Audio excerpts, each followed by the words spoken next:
Chapter 3, Don't Be Selfish. The Selfish Giant. Every afternoon after coming from their school, some children used to go and play in the giant's garden. Giant का एक बहुत beautiful and large garden था.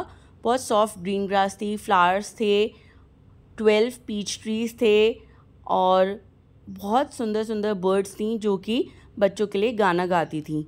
एक दिन giant अपने friend के घर Cornish ऑग्रे के यहाँ से 7 ईयर्स बाद अपने गार्डन में फिर से वापस आ गया. उसने वहाँ पे बच्चों को खेलता हुआ देखकर बहुत गुस्सा आ गया उसे और उसने सब बच्चों को अपने गार्डन से बाहर निकाल दिया. इसके बाद उसने गार्डन की जो वॉल थी उसको भी रेज कर दिया so that the children can not trespass his garden. और अगर किसी ने ट्रेसपास किया तो वो उसको मार देगा. बच्चे बहुत डर गए और फिर वो गार्डन के पास नहीं आए. इस वजह से गार्डन में जितने भी फ्लावर्स थे, ट्रीज थे, वो सब उदास हो गए. Also the spring never visited his garden. Spring सब जगह जाती थी लेकिन उसके गार्डन में जाना बिल्कुल भूल गई थी. स्नो ने उसके गार्डन को पूरा कवर कर लिया था. धीरे धीरे पूरा विंटर सीज़न उसके गार्डन में हो गया था.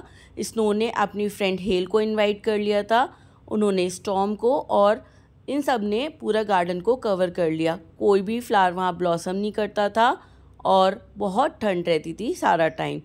कोई भी फ्रूट्स बियर नहीं करते थे. ऑटम ने भी उसके गार्डन में जाना छोड़ दिया था. जाइंट को बहुत उदासी महसूस हुई.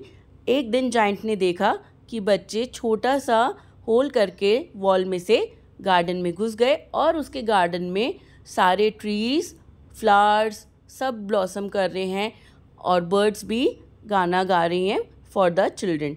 उसने कॉर्नर में देखा कि एक छोटा सा बच्चा ट्री पे जंप नहीं कर पा रहा है, जिसकी वजह से उस ट्री पे अभी भी फ्रॉस्ट थी, स्नो थी. तो वो उस बच्चे के पास जाता है और उस बच्चे को अपनी गोद में उठा के ट्री पर बिठाता है. जाइंट को आता हुआ देख के बाकी सब बच्चे भाग जाते हैं लेकिन वो बच्चा रो रहा होता है तो वो जाइंट को नहीं देख पाता. जब वो जाइंट उसको अपनी गोद में उठा के ट्री पे बिठाता है तो वो लिटिल बॉय उसको किस करता है और जाइंट को बहुत खुशी होती है. नेक्स्ट डे जाइंट वॉल को तोड़ देता है और सब बच्चों को अपने साथ यहाँ गार्डन में आने के लिए, खेलने के लिए कहता है. अब जाइंट के गार्डन में भी और गार्डन्स की तरह स्प्रिंग आती है, ऑटम आती है, फ्रूट्स बेयर करते हैं, फ्लावर्स ब्लॉसम करते हैं. जाइंट सब बच्चों के साथ डेली खेलता भी है लेकिन वो उस एक बच्चे को मिस करता है और जब वो और बच्चों से उस एक छोटे लिटिल बॉय के बारे में पूछता है तो किसी को भी उसके बारे में नहीं पता होता. With the time Spain giant बूढ़ा हो जाता है और एक दिन वो फिर देखता है कि वो बच्चा उसको बुला रहा है अपनी तरफ. जाइंट उसके पास भाग के जाता है और वो देखता है कि उसके बच्चे के पाम पे और पैर पे 2 नेल्स के निशान हैं. तो जाइंट को बहुत गुस्सा आता है कि ऐसा उसके साथ किसने करा. तो वो बच्चा कहता है कि आप इसे छोड़ो और मेरे साथ मेरे पैराडाइज में चलो.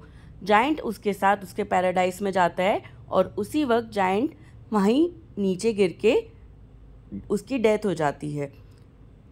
Moral of the story, those who do not hate their own selfishness and regard themselves as more important than rest of the world are blind because the truth lies elsewhere. Thank you.